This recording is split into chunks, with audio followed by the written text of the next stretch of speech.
जगली असतील इतकी वर्ष, कशा राहिल्या असतील कस्तुरबा.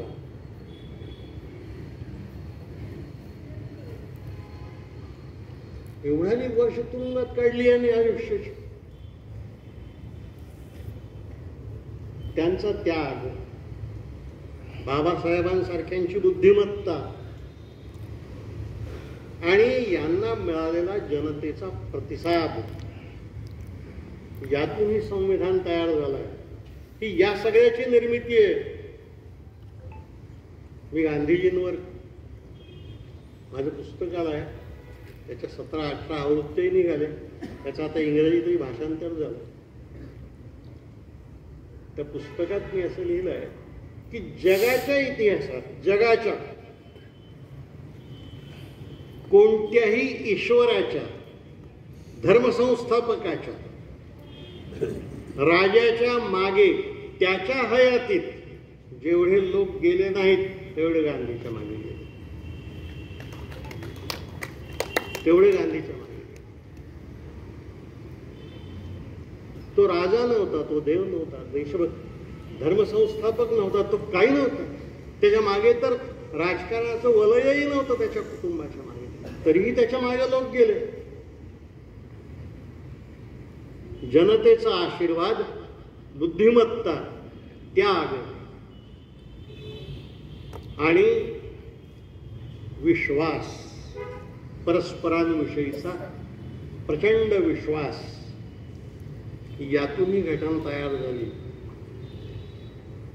आपण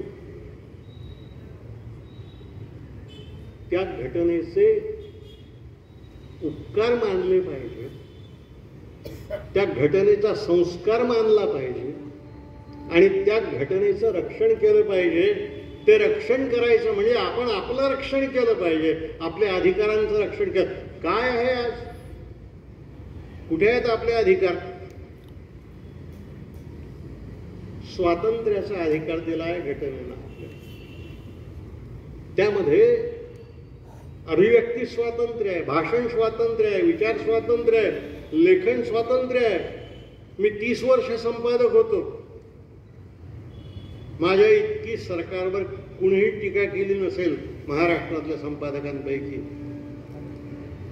पण तेव्हाचे राज्यकर्ते एवढी टीका केल्यानंतरही मित्रासारखीच वागत होते.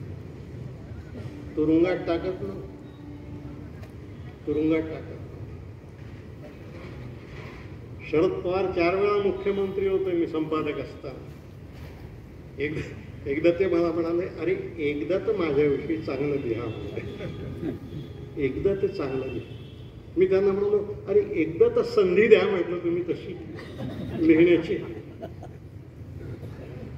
असे संबंध होते. आता काय आहे, तो राहुल गांधी 4000 किलोमीटर पायी चालत गेला. 4 ओळीची बातमी नाही दिली एका वर्षात. ते 150 माणसं बेड्या घालून आणले. प्रधानमंत्री गंगेत स्नान करत होते तेव्हा त्यांच्या गंगा स्नानाचे फोटो आले. ते 150 गरीब माणसांचे फोटो आले नाही.